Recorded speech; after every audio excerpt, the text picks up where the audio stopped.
Welcome to A Celtic State of Mind. I'm Paul John Dykes, and today I'm delighted to be joining you as an audience because I'm on my own once again. I'm solo, flying solo. It's always great to have a contributor next to me here in the studio, but today that's not possible, so it's all about your contribution. There's plenty, as always, to talk about when it comes to the world of Celtic, and already we've got some messages coming through, but let's have a look through a few of the topics, the talking points. We're again on Thursday night, we're up against Sarajevo. I remember last year we played them in the Champions League qualifier. We won't be playing at the same stadium. The game has been moved to a stadium about 40 minutes away, but obviously any of these margins that's going to assist us will be important on Thursday night. It's a massive game, it's a one-off, it's the play-off for the Europa League group stages. So let's have a wee look at that. What is your preferred 11 after the exertions of last week, and probably the best performance of the season against Hibs, the club who are threatening to become the second force in Scotland? I keep saying that, people are questioning that. Well, they're not the second. If they're not the first, then where are they? They're going for the second, just as Rangers are trying to topple the first. So Hibs are looking to be the second force in Scotland, and we overcame them. It was the best performance of the season. I think Celtic could have scored more than 3. We'll talk a wee bit about that as well. Lee Griffiths and Tom Rogic are on their way back. Both of them were on the bench against Hibs. So let's have a wee chat about them, because obviously there's no empty jerseys at Celtic this season. There can't be. We can't afford there to be.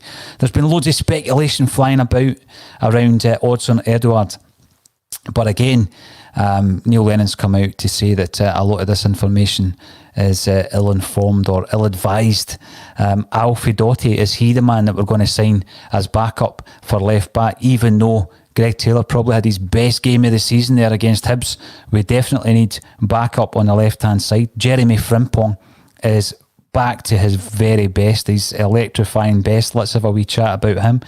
Ryan Christie, there were stories surfacing about an interest from Burnley. Again, Neil Lennon didn't entertain them when he was talking. Albion Ajeti, unfortunately, injured himself scoring again for Celtic at the weekend, but he'll be out of Thursday's game. He might even be out of the Rangers clash.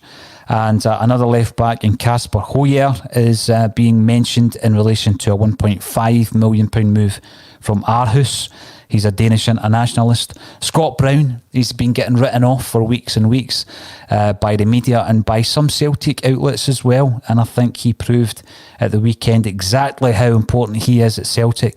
And another wee look at Jozo Simunovic. Obviously, people were saying they were surprised when he was let go, but it looks as though his injuries are still preventing him from progressing in his career any further. So there's plenty to talk about, and anything else you want to bring up as well, and we'll chat about that. That's what a Celtic State of Mind's bulletin is all about, getting you guys involved.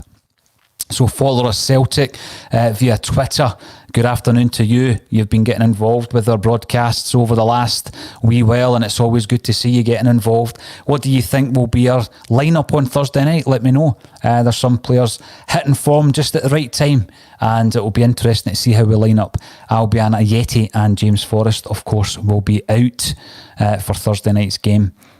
Gary Doonan, always a pleasure to see you coming in on Facebook, and probably saw the worst piece of journalism yet yesterday coming from Keevans. This went beyond trying to drum up punters to read and listen to his drivel. Well, it's an interesting one, Hugh Keevans, isn't it? Because he's actually been on A Celtic State of Mind. Why did I bring him onto the podcast? Well, try to think back when that was now, probably a couple of years ago.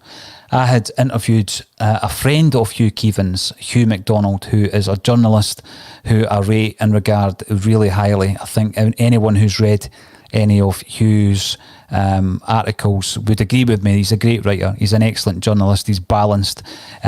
He writes in a fair kind of fashion. And so it was great to get Hugh involved in the podcast a wee while back.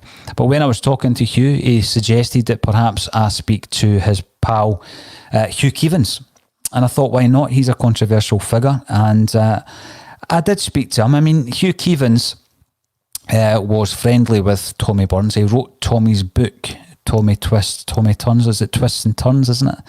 He wrote his book back in the 1980s, and he spoke fondly, in actual fact, about Tommy Burns, the late, great Tommy. But then I'm thinking back to some of the other things that's happened. I remember him being banned from the Celtic Supporters Club on London Road. I remember the picture of him outside there after he was banned. I remember also his comments around Lubomir Moravcik, the unknown player coming in, and Hugh Keevins talking about the fact that we couldn't get enough money together to bring in John Spencer, and I think those comments came back to haunt him.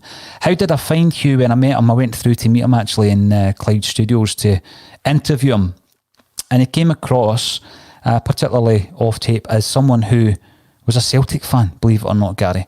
And I know that's difficult sometimes when you read some of the journalism that he partakes in these days. But he did speak about a fondness that he had for Celtic growing up.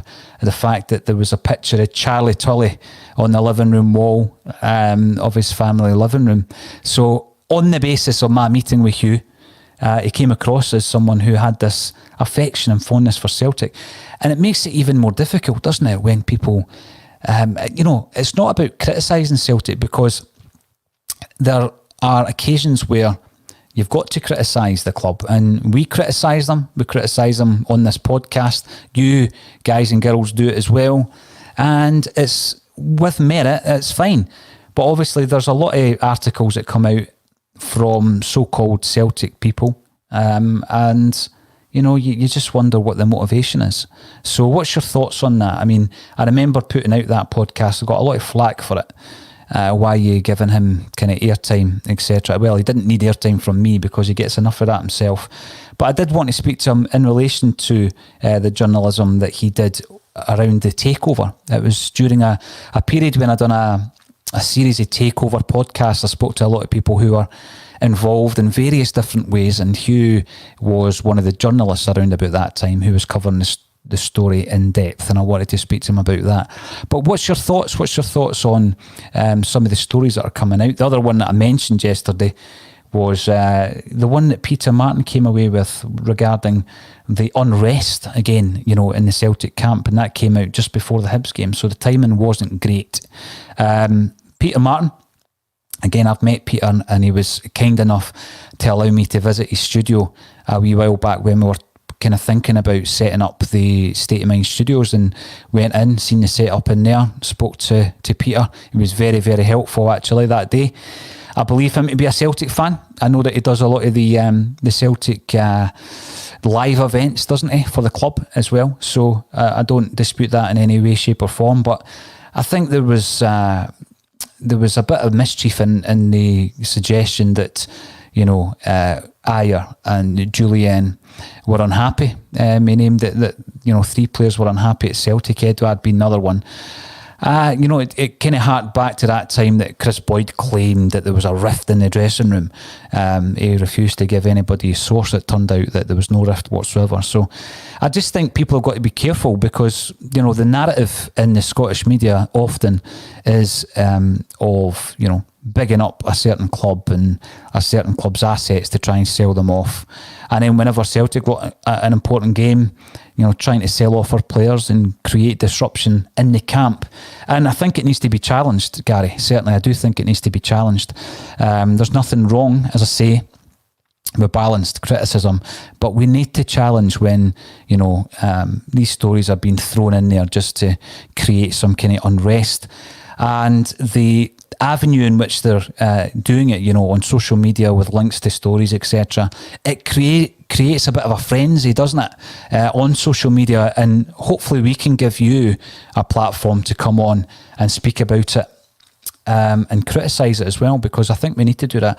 I've seen a lot of talk around whether or not certain publications should be banned from Celtic Park and certain journalists should be banned from Celtic Park, and again, that's a difficult one. There's certain publications I wouldn't have anywhere near Celtic Park, The Sun, for example, and for a great number of reasons, as well as the treatment of striking minors, of which my father was one, the treatment of the Hillsborough disaster, and the victims of the Hillsborough disaster as well, being obvious ones. There's been so many others as well that you just wouldn't give them any kind of airtime. And there's other publications that, I'm not happy about, but journalistically, there are people that write and do a good job largely who, are allowed into Celtic Park and they're given press access, and they go away and often they create pieces that are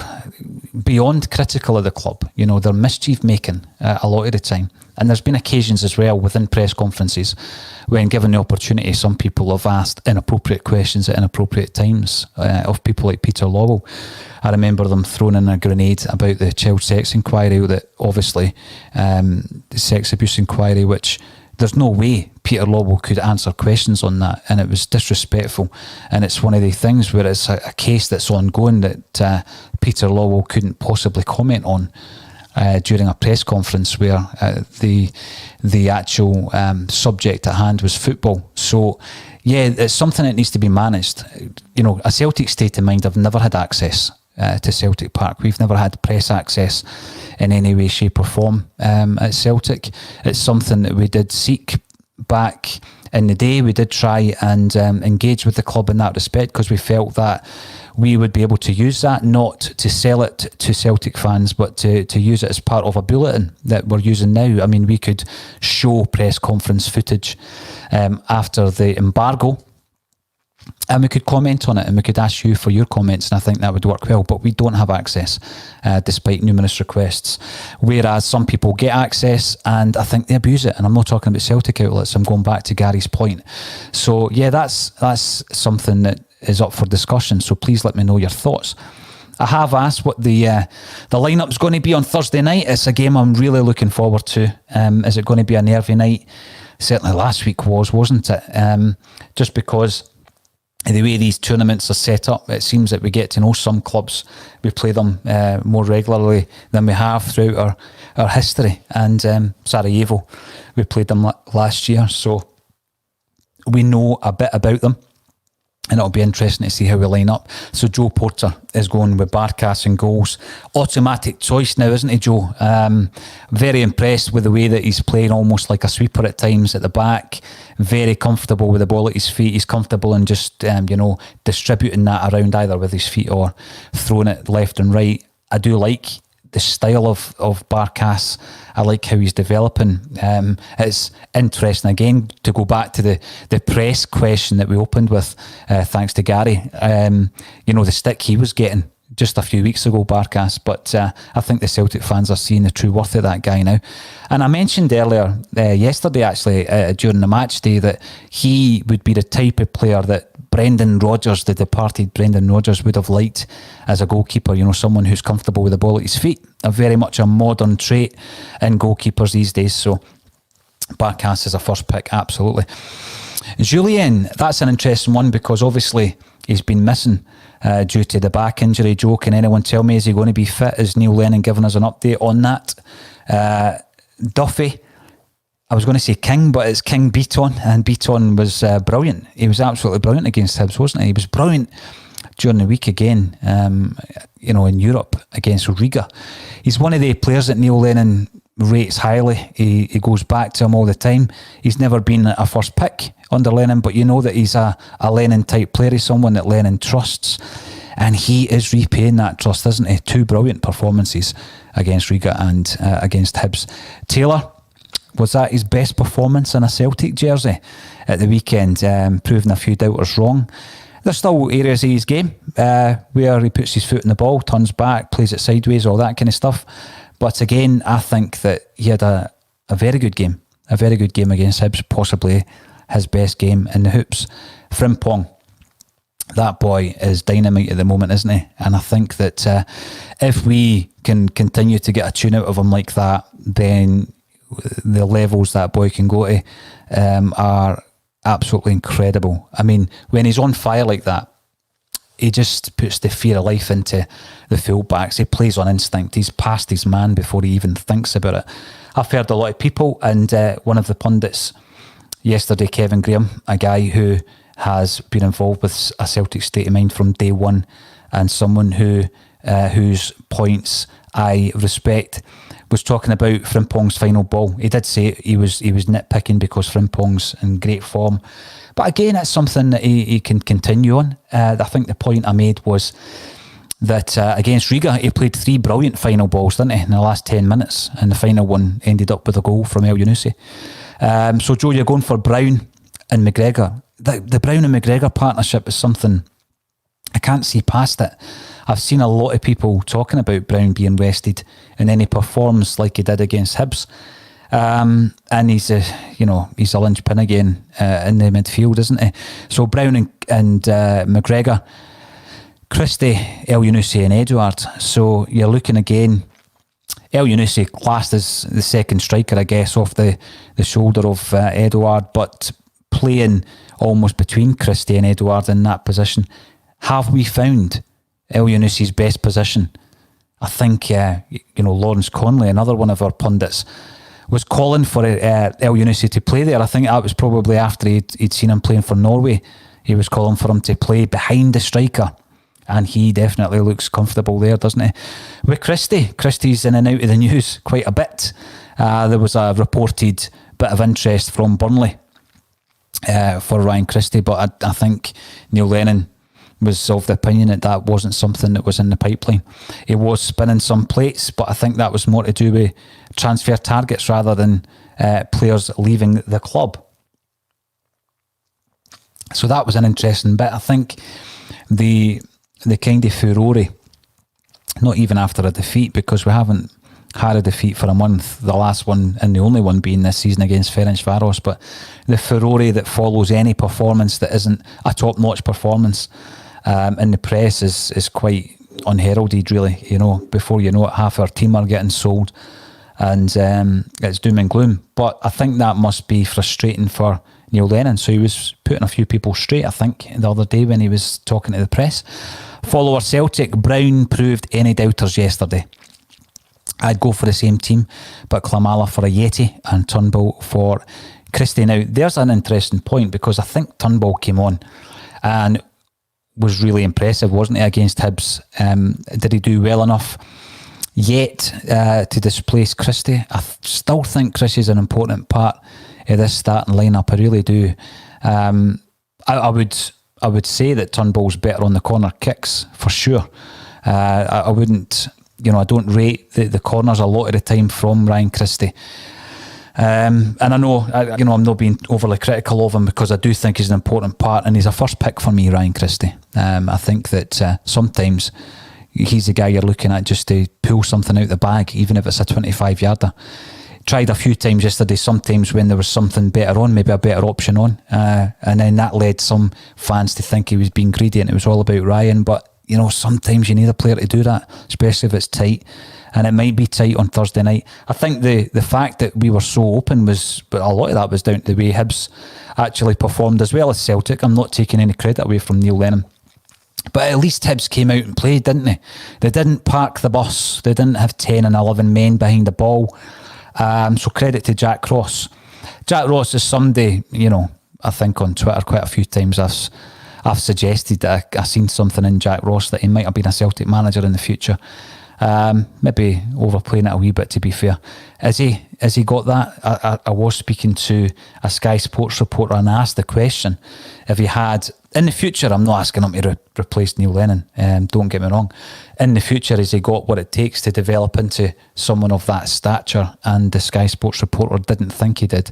He thought he was a very accomplished coach in his own right, but he didn't think he had what it took to take it to the next level. And I think that's something that you need, obviously, at a club like Celtic. But I do rate him. I rate him highly, and I rate his assistant highly as well, John Potter. Now, Football Prime Ginger, how are you? I'm very well, and I appreciate that I might have a message on social media from you. What I would say is, not being the big I am here, there's quite a few messages coming through as a result of these bulletins, so I'm working through them, and I will get back to everybody individually. I've got a wee list of books that I need to send out as well, and I will do that, absolutely no problem. I'll try and get through them all this week. So, Silky Skills 85 wants to see McGregor, Turnbull and Christie as the midfield three.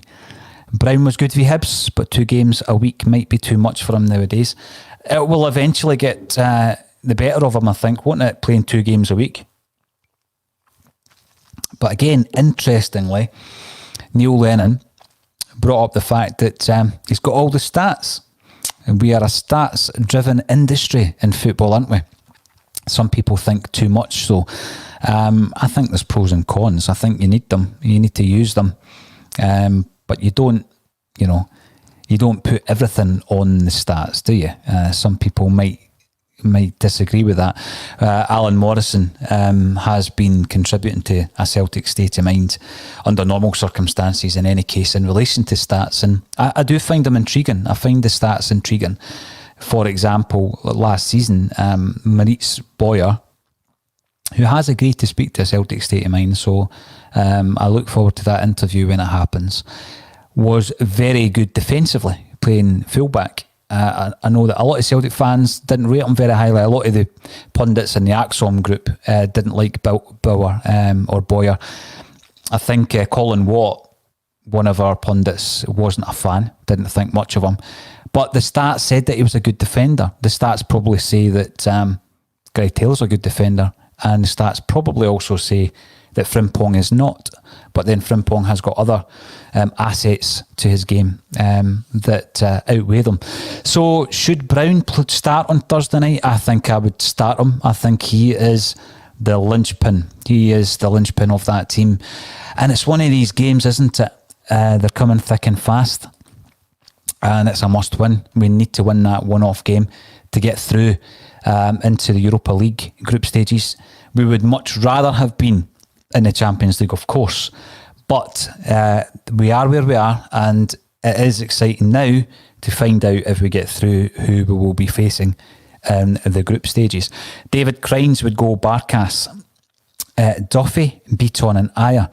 Interesting how after a couple of games, Beaton is the man that would be picked for most teams, I think, at centre-half, because Julien may well still be injured. I think he probably will miss the game on Thursday night. But even if he was fit, would Beaton keep him out? Probably. It might be a risk to throw Julien, the £7 million man, back straight into the team. You've then got El Hamid, who is very assured at the back, very cool. He's good at going forward as well, isn't he, El Hamid? But he wouldn't displace Beaton at the moment either. So Duffy, Beaton and Ayer, with Taylor and Frimpong either side. Brown, McGregor, Turnbull, Eddie. El Yunusi impact subs being Christie, Klamala and Encham. It does show you the depth of the squad that we've got now, where people are picking a team with Christie and Cham on the bench, doesn't it? 2 quality players to have on the bench. And we will have a strong bench. That's so important.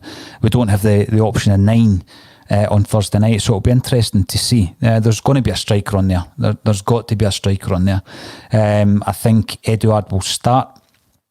Again, going on the speculation, Lenny didn't entertain any of the suggestions that Eduard's on his way out. We know how modern football works. We know how the pandemic has affected the finances of every single club globally, and Celtic are no different to that. But I don't think Celtic will sell on the cheap, and I don't think any club would be prepared at this moment in time to pay what Eduard is worth. Therefore, it could well be that Neil Lennon is simply resting him from time to time. So he was rested against Livy, and the intention was that he would be rested for a period against Hibs, and that happened until Ayeti was forced off injured. And it might well be that he's just resting them for the big European games, because they're massive, aren't they, for us to get to qualify for the group stages. So an interesting lineup. 3-5-2 seems to be the preferred formation also. And from Facebook we have Barkas, Ayer, Duffy, Beaton, Brown, McGregor, Turnbull, Frimpong, Taylor, El Yunusi and Eduard. That's a strong side. Turnbull in for Christie. So there's a query then, because we've had a few people saying that Turnbull should start. Did he do enough? It was a very impressive cameo performance against Hibs. Did he do enough to displace Christie though? There's the thing. Christie's been playing week in, week out, and that would be the question. Now, Caplo Mark, do you think streamlining of the squad is required? I think this season it will be to a degree streamlined. I think we'll probably streamlined it a wee bit by getting rid of the likes of the aforementioned Simunovic and Johnny Hayes. I mean, they're two players, and by the way, I'm not saying we were wrong to get rid of them. I just think under normal circumstances, we would have probably kept them. Simunovic, we had another option of a year on Simunovic's contract, didn't we? And I did mention him at the top of the show. A move to his native country, and Kayeka has collapsed due to his injury record. I think under normal circumstances, we probably would have kept a hold of him and Johnny Hayes, but obviously we're now short at left back. I think we're well covered at centre half, and I'm hoping that we don't move on any of our centre halves, but all the speculation's been around Dyer, hasn't it? So further streamlining of the squad. There's a few players that I guess that we could move on, and it would be streamlining players like Ralston, who doesn't seem to be part of the manager's plans.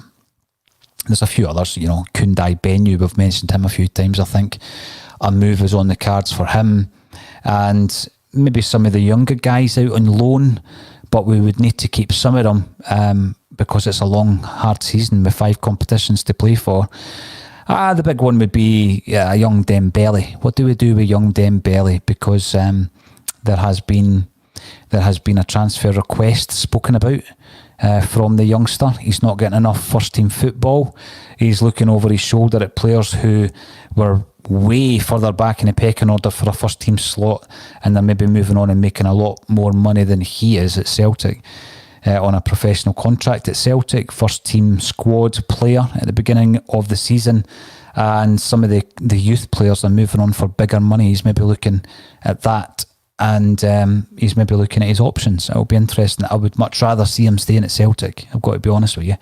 I think when you put that amount of work into a player, you want to see the fruits of that labour, don't you? And on both parts, you want to see him developing as well.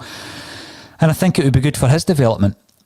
Maybe not as good for his bank balance, but it would be good for his development to continue with Celtic. And it just shows you as well that a couple of injuries, and there's an opportunity there for a player like Frimpong to come in and shine. And, Dembele was there or thereabouts. Jamesy Forrest gets injured, and then you're looking for maybe backup then. But unfortunately, Dembele's out of the top 20 at the moment, isn't he? He's not even on the bench. So I think we will see some streamlining. I think we'll see some loan deals for some of the younger players. But I also believe that we still need to bring in a left back. And I've mentioned a couple of names already at the top of the show. Alfie Doughty from Charlton Athletic. As far as I know, the last bid that we made was 650k. There has been a Charlton takeover there. And they've brought in from Norwich, they've signed Akin Fameno. And I think that may look as though Doughty is on his way out. Will we pay £1 million to bring him in as backup? He would be backup, wouldn't he? He wouldn't be a first choice at the moment. But we've also seen Casper Hoyer mentioned £1.5 million. So I reckon we'll bring in a left back. I don't think we will sell a striker. I don't think we'll sell a centre half, but we might sell one of our midfield players because we have an embarrassment of riches in the midfield. And if we need to sell, and let's be honest, we might have to sell just to ensure that we get, not so that we get through the next few months, but obviously we will have to fill in the black hole of the next few months without fans in the stadium and the match day revenue that brings in for a club like Celtic when you're selling 50,000 odd tickets for a home game. Now, Raymond Haddon, nice football yesterday with a bit of swagger. I heard Stubbsy talking about that during the commentary, actually, that Celtic were playing with a bit of swagger. I love that terminology, playing with a bit of confidence, a bit of panache, and none more so than Bruni. I think every single season he gets the same stick, doesn't he? His legs are gone. What do you think about the stats then? People are making a career out of coming in with the numbers and telling us that Bruni's finished, and actually disagreeing with Neil Lennon, who came out and said that the stats suggest that he's doing his job the way that he wants him to do. He's 35 years of age, isn't he, Bruni? and there seems to be a lot of gas left in the tank. Every year he gets written off, and every year he proves the doubters wrong. Is he going to prove them again? Now, Stephen Forbes, you're commenting via YouTube, and we are increasing the subscriber base on YouTube on a daily basis. It's great to see. We want as many people subscribing as possible on there. All the content that Celtic State of Mind has done and will do is free. We will be selling things like published books by the likes of David Potter and Tom Campbell that will help the operation, but we're selling a quality product. We're not charging you for the content. We're selling a quality product that's going to be available very soon. Designers working on the final touches of the front cover. So, yes, with two ludicrous handball rule interpretations benefiting our rivals yesterday, alongside similar talking points in the EPL, I fear Celtic could be on the wrong end of such a decision in the derby. I fear that just about every single game, Stephen, to be honest with you. I just think there's such an inconsistency when it comes to things like that. I mean, Celtic were brilliant against Hibs, but you know there was still a few decisions in there, and we went on about them during the actual game. You know, decisions from the referee that bemused us. There was a few that sprang to mind. One on Ayer, where he was basically taken out. The ref played the advantage rule, which was fine, but then he didn't bring the decision back. He didn't penalise the player. It was a particularly bad tackle on Chris Ayer. There was a similar one. There was a similar one on Frimpong, wasn't there, where the guy's full weight went down on the ankle of Frimpong. Lawrence made the good point that, you know, the referee might not have seen the extent of the actual stamp, but it was definitely a foul. You know, it was definitely a foul. You could see that. And the ref was only about 10, 15 yards away from it.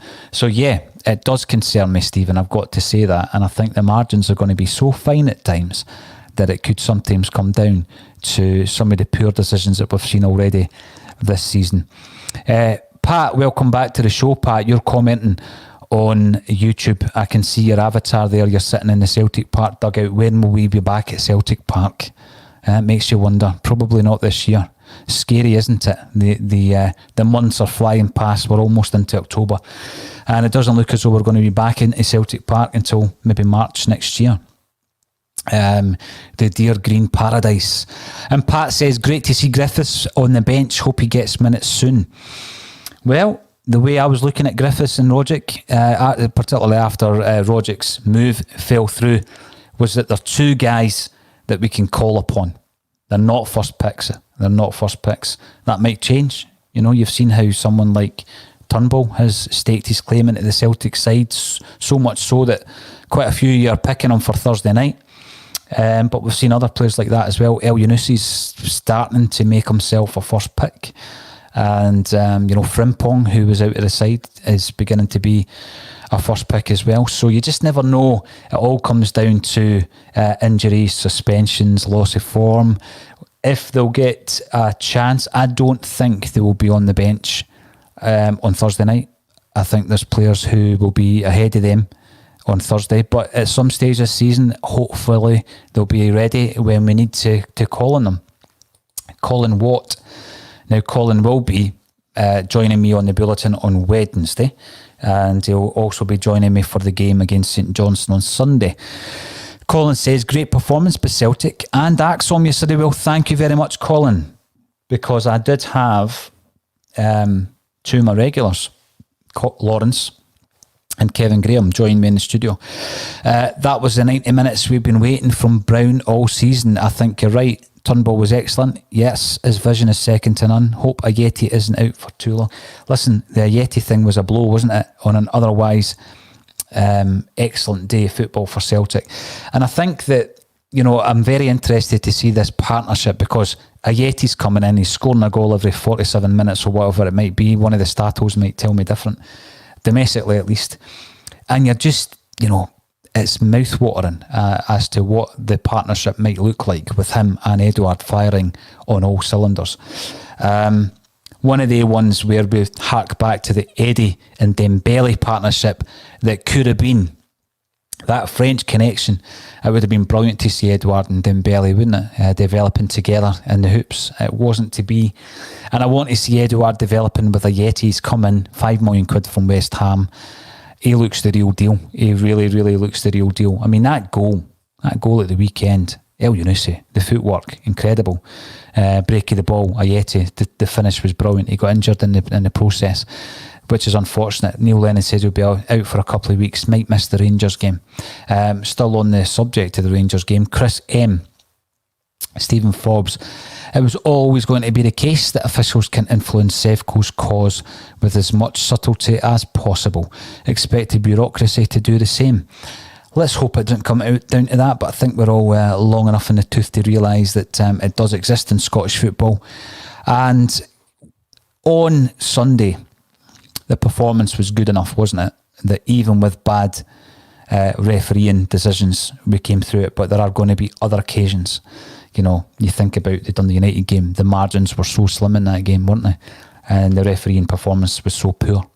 And you just think there was an occasion where there was a penalty claim up at for Celtic. Had it been another box, you're wondering what would have happened. You know, that is my biggest fear. Now, Scott McGee 88, do you think we could offer Jozo another contract to keep him as backup if we're sticking with the three? I think that ship sailed, personally. Been interesting to hear what everybody else thinks, but my opinion is that ship has sailed, and I think what's helped the cause is Beaton. Beaton has come in and he's absolutely bossed it in a couple of games. I mean, even going back to Livy when he came on, he was cool as a cucumber. Started against Riga. He was, other than Frimpong, the best player on the pitch for me.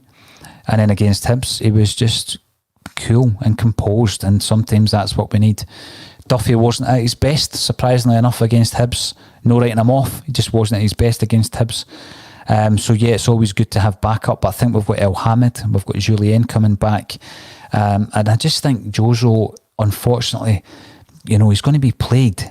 He's going to be plagued with injuries, and that's very unfortunate because we had some great moments with Big Jozo, didn't we? Now, William Kennedy via YouTube. Remember, everybody get subscribing on YouTube. Can Celtic get to December the 31st without another left back? With Gutman loan spell ending, plus would he still need a work permit? I don't think we can afford to do that, William. I really don't think we can afford to do that. We need another left back just for the old the cover, you know, because what happens if Greg Taylor gets injured? That's another wee fear of mine, because he came in well and he came in for a lot of criticism. But at this moment in time, we have no one else to play there. He's playing well at the moment. Loss of form, injury. We need somebody to push him, and we need somebody for backup. So I don't think we can afford to get out of this transfer window without getting another left back in. And you know what?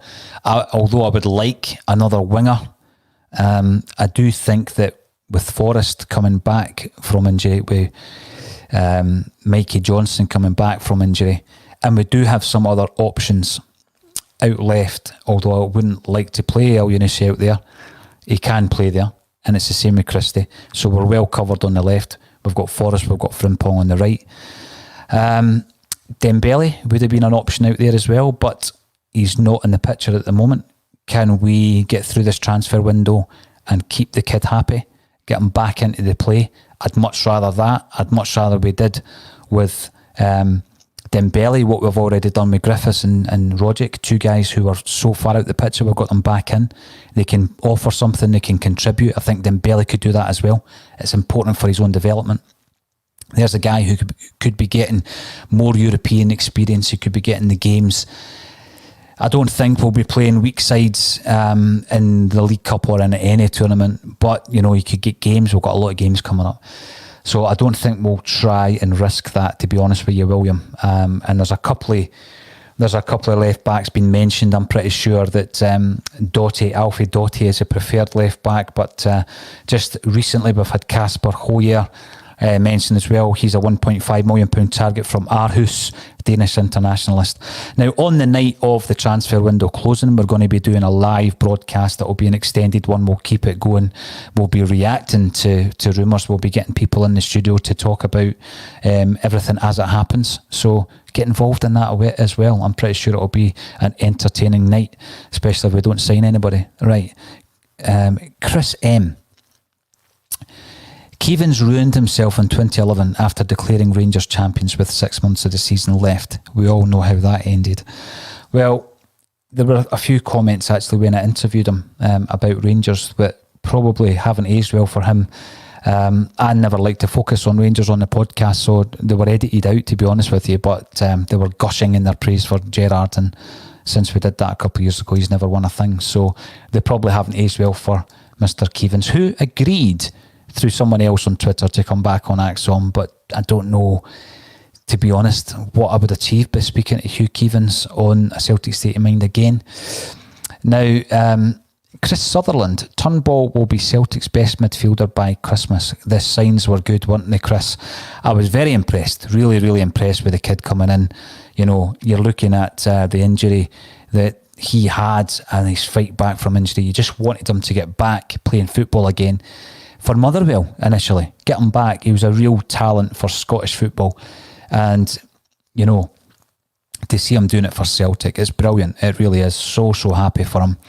And he looks as though he is going to be a right good player for Celtic. And this is why I think if we do sell anybody, it's going to be in the midfield department. And I'm not jumping on the same bandwagon as some of these pseudo journalists by suggesting that we are going to sell anyone. But if we do, that's a position, isn't it, that we're well covered in. And Turnbull's coming in. You know, you've got Encham on the bench, who's a class act. You've got Roderick coming back into the fray. We're very much covered in that department. Free speech for the dumb. Welcome back. You do get involved in the bulletin regularly, so it's always welcome to see you. Hugh Keevins' grasp onto relevance by causing controversy. He does. It's all he's got. Knows nothing about football, just how to stir it up. You know this? The frustration for me is I think he knows plenty about football. That's my frustration. I think he knows plenty about football. And then off tape, lovely guy and all that. You find that about a lot of journalists. You find also that there's a persona that's reserved for whatever their show is or whatever the pantomime villain is that they're playing. But that's their choice. That's how they do it. I don't seek myself. I'm not calling myself a journalist anyway, but I don't seek to court controversy on this show. We'll speak about the matters at hand. We'll voice opinions. We will often give you information that's been given to us with the blessing of the source to share it. That's what we'll do. But I think there's people out there, and this hasn't just coincided with the death or the near death of the print media, in which people like Hugh Keevins obviously were a part for years and years.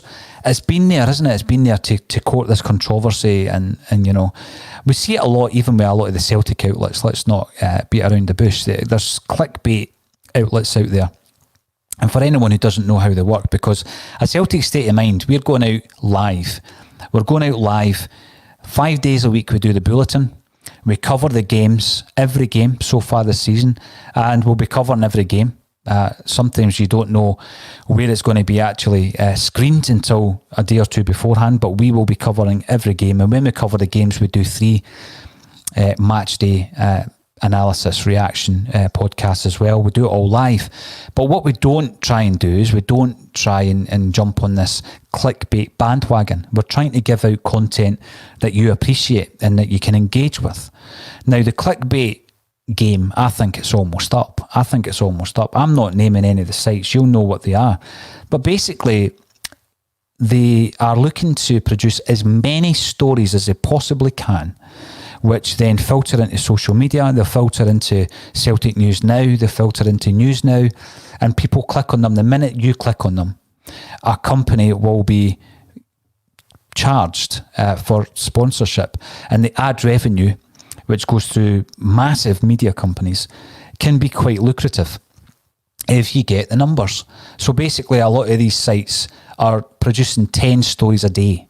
And the, amalgamated writing that's involved in these 10 stories a day is probably a couple of thousand words. You go in, there's an article that's a couple of paragraphs, even if you can call it an article. The headline bears no resemblance to the story. A lot of it's mischief making, but they're doing it because they need to get the clicks to make X amount a day so that every month they can make a living, because a lot of them are making a living out of it. And some of them are making a very good living out of it.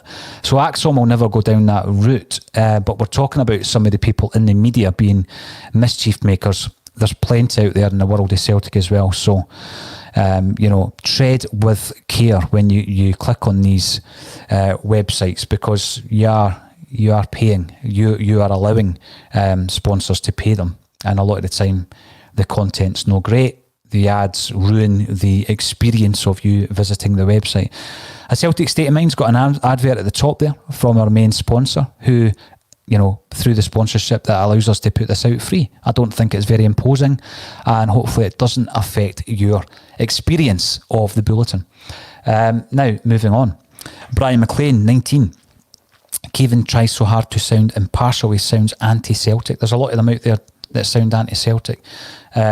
There really are. And John McVeigh is saying that Turnbull reminds him of Paul Lambert. Well, Paul Lambert, remember Lambert's move from Motherwell to Borussia Dortmund. It was an incredible move for him, and I think that when he was over there, he developed so well into the player that we then seen as captain of Celtic. And there's a guy there in Paul Lambert who he completely maximised his ability, and fair play to him for that. What I find interesting about Lambert is the file on Lambert as a signing target.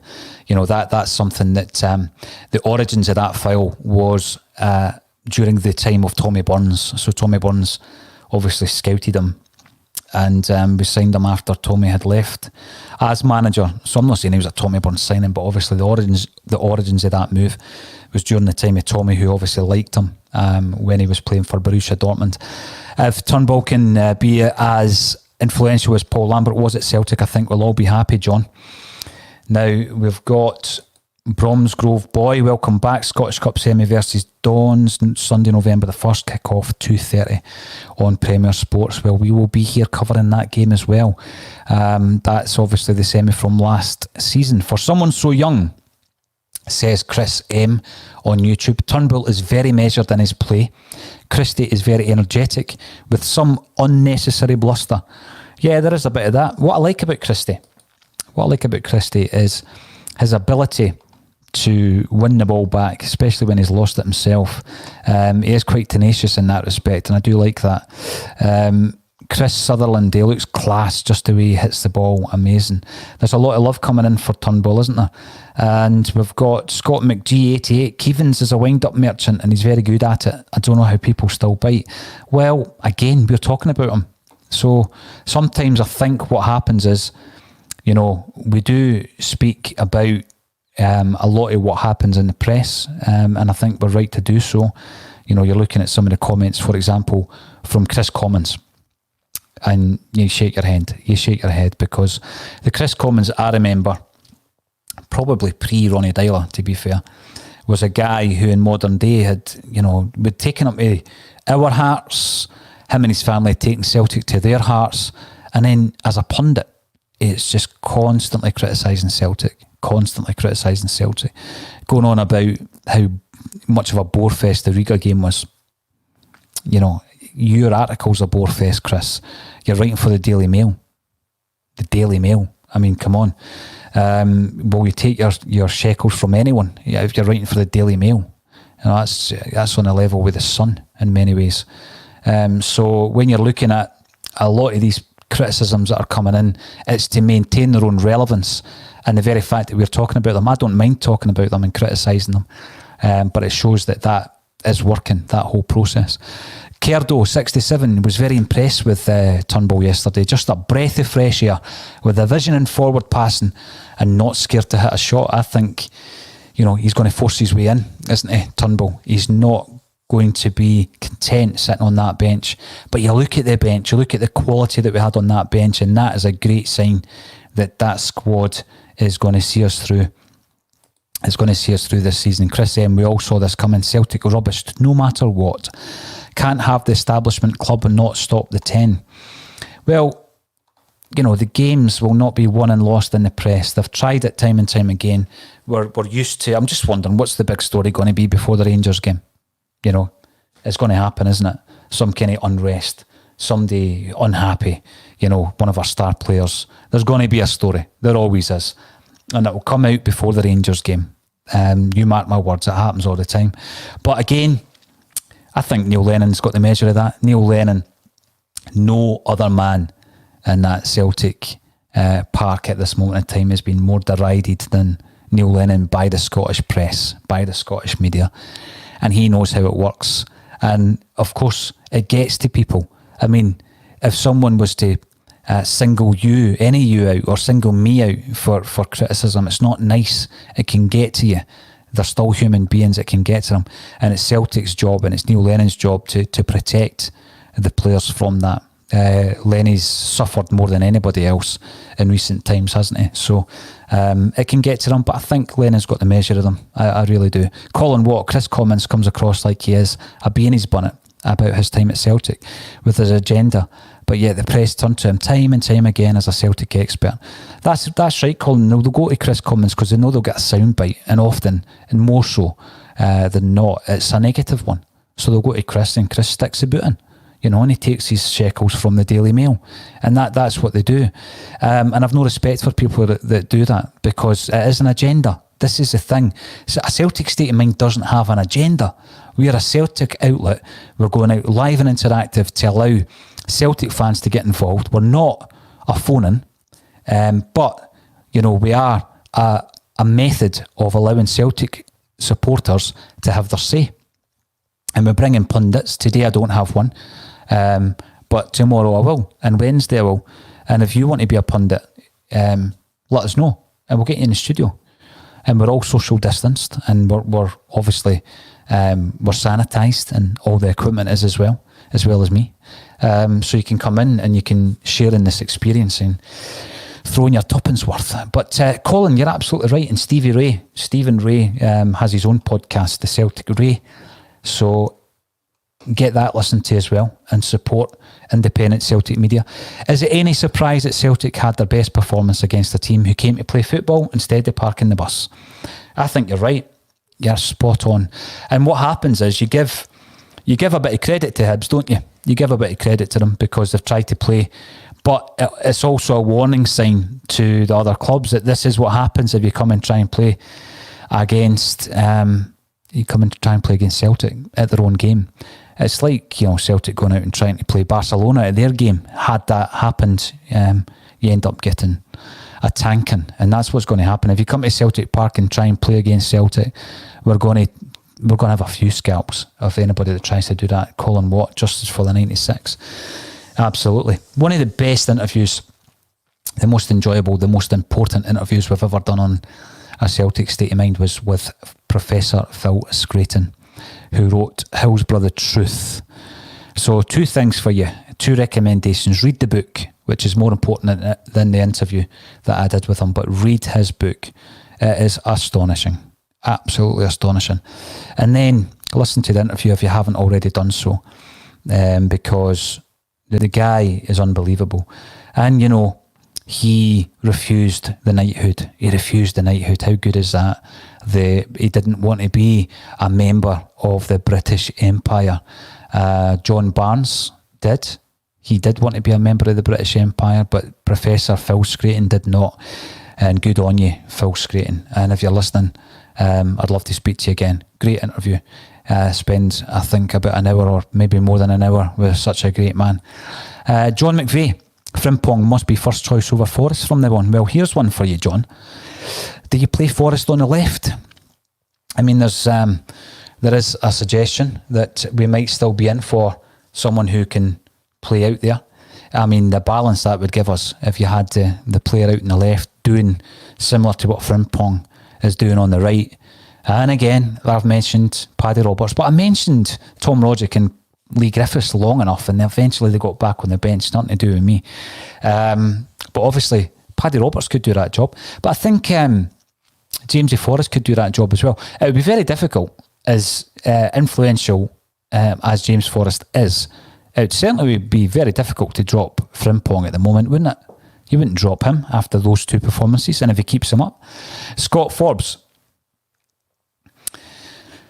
You're 51, Scott. You're doing well for 51, pal. Can't remember ever seeing balanced criticism in Scottish football. Well, this is the thing. As long as it's balanced, we can deal with criticism, can't we? We can deal with criticism. I think Chris Sutton does it well. I think he criticises Celtic, but he does it in a balanced way. Joe Porter would love to see Roderick make a comeback. I think the comeback's on, Joe. I think the comeback is on. We've got a lot of fixtures coming in, thick and fast. And Tommy Roderick was nowhere. We thought he was on his way. He was on his way for £4 million or something along those lines. The deal broke down. And then we realised that, you know, he was better than an empty jersey. He's a guy who, if we can get up to a level of fitness, he might come in and make a contribution. So I would love to see him making a comeback. Brian McLean, 19. What's Chris Commons' angle? He's up there with the worst. Colin Watt said he's got a beanies bonnet. I think he does. I think Chris Commons was an excellent player for Celtic.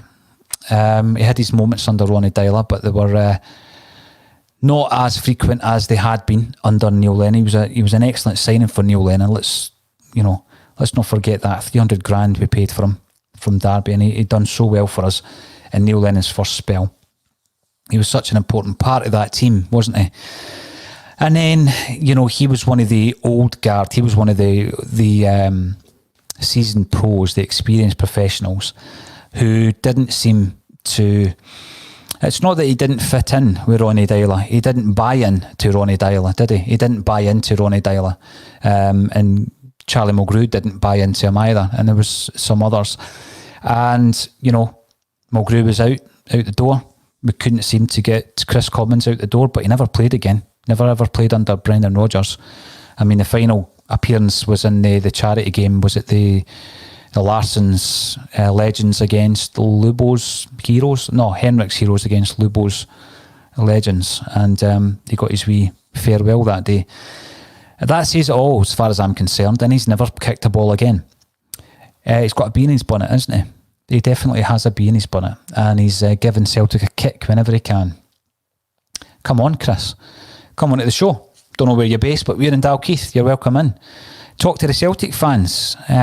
Talk to the Celtic fans that paid your wages for a few years and idolised you for a few years. And we can have a wee talk about Scottish football and Celtic if you wish. That's an open invitation, Chris. So, Chris M., you can tell out of the ex-players turned journalists, those who are hacks and those more rational and balanced. You're absolutely spot on with that. And again, Celtic are not beyond criticism. I just think it needs to be balanced, doesn't it? I certainly don't want a big host of the ex-players that are scared in case they don't get in on the old hospitality circuit at Celtic Park, and they don't want to lose a blazer, so they just they become cheerleaders, don't they? And there's plenty of them around Ibrox way, plenty of cheerleaders. I don't want that at Celtic. What I want balanced views, be that from journalists who have absolutely no connection to the club, or those who do have a connection. I mean, Chris Sutton, I use him as an example again. I've got a lot of respect for Chris Sutton. I think John Hartson gives Celtic stick when necessary, but he's balanced. And these guys are Celtic men. I know that for a fact that they're Celtic men. I've spoken to them loads off camera and off stage, and they are Celtic people, but they are also professionals, and they're very, very good at their job. And there's two of many. Michael Stewart, I rate highly. Obviously, he's got no connection to Celtic whatsoever, but I find that he's very balanced. He's very balanced in his views. He's someone that I like listening to a lot. I remember when Stephen Thompson came into the journalist game, I thought he was good. I think in time, I've got less and less time for him. But I did like him when he first came into the scene. but now he's just completely diluted and he's lost his way a wee bit, isn't he? Colin Watt says that Stephen Ray is spot on. We're very much our counter-attacking side. Third goal yesterday, first goal at home to Livy. Play our best when we're at speed and attacking. There's a few players in that team, Colin, that I think are at their best when it's not laboured, when it's instinctive. Frimpong being a class example of that. When he's playing on instinct, the boy is untouchable. Joe Porter, anyone wanting to use child abuse as a means to score football points is the dung of the earth. Here. We've had a few coming onto the bulletin, and thankfully I'm in control of the questions coming up, and as soon as I see anybody moving into that territory, they're blocked. You then have the bulletin going onto YouTube, and then people have an opportunity to comment once it's sitting on YouTube, and you get a lot of these comments on there as well. We try and block them as much as possible, Joe. If any of the regulars finds any that I might miss because I'm engulfed in a debate with someone in the studio or I'm working through your comments, please let me know. Just tag them in. Tell me. Grass them up. I don't mind. I'd much rather they were blocked from the page. This isn't a page to give them a platform. Chris M.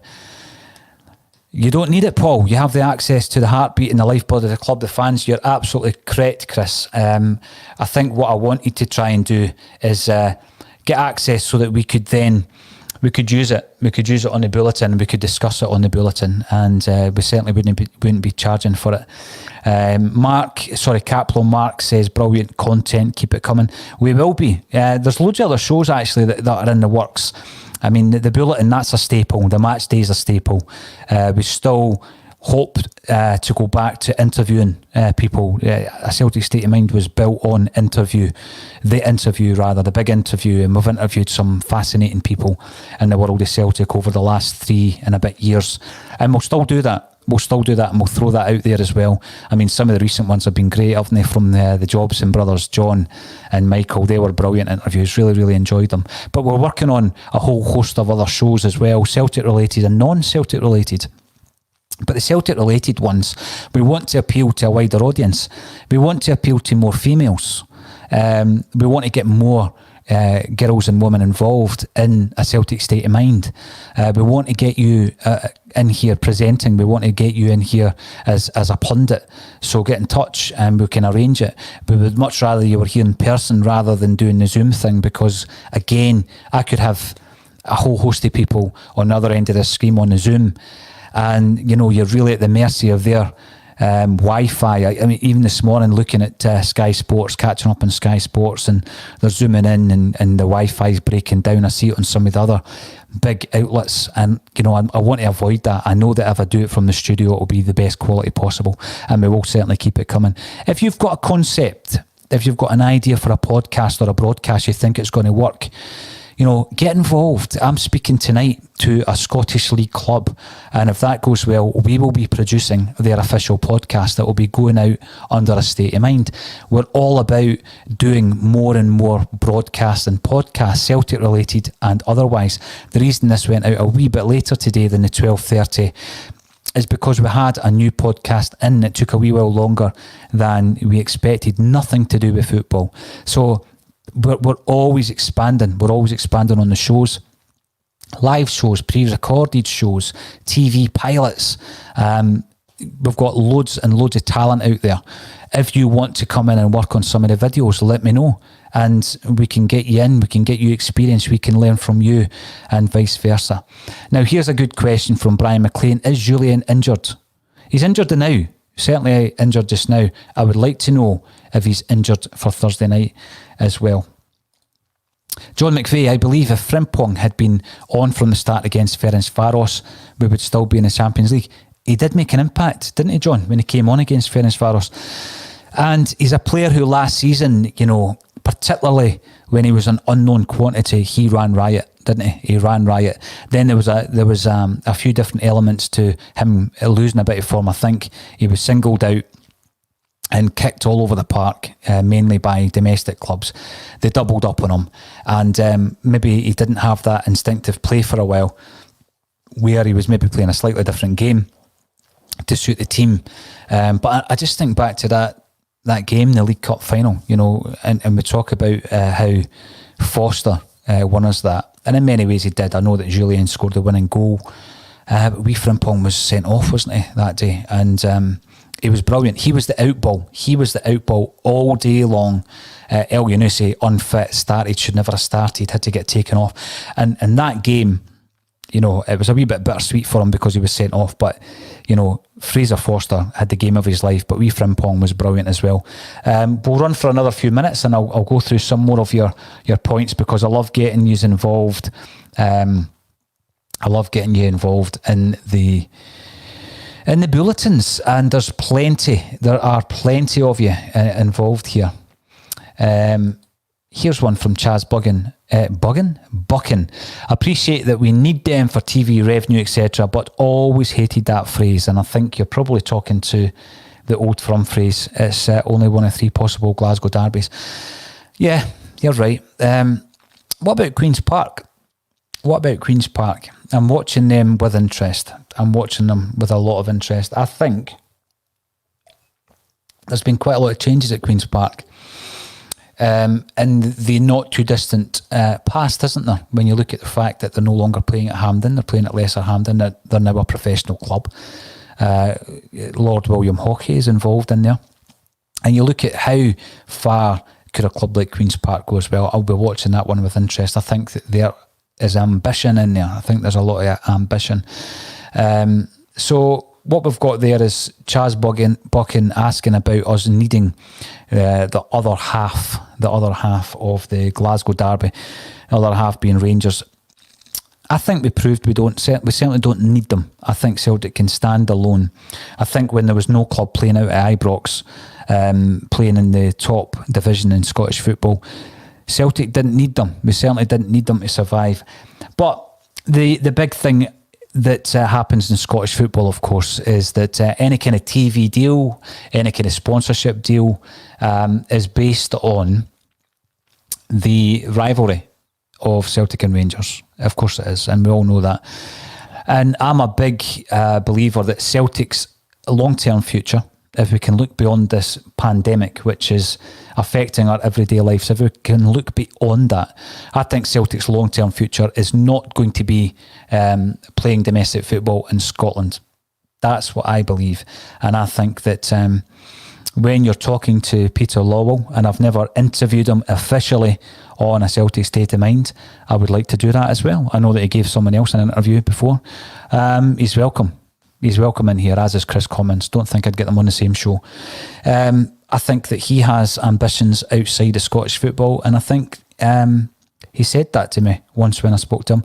And Dermot Desmond also has suggested recently, I don't know how likely it will be that Celtic play their football in England, but there are going to be other options. There certainly are going to be other options. You look at this pandemic, you know, not to put a dampener on the end of the show, you do look at the pandemic and you ask yourself how many of the clubs in Scotland will survive. In simple terms, there could be casualties, and then you look at the whole setup, and everything is possible then.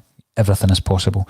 So there you have it. Now, what I would like to do is I would like to thank you all for getting involved. It's incredible sometimes when I go solo, but it allows me to engage a lot more with you guys. Is there anything we haven't gone over? I don't think so.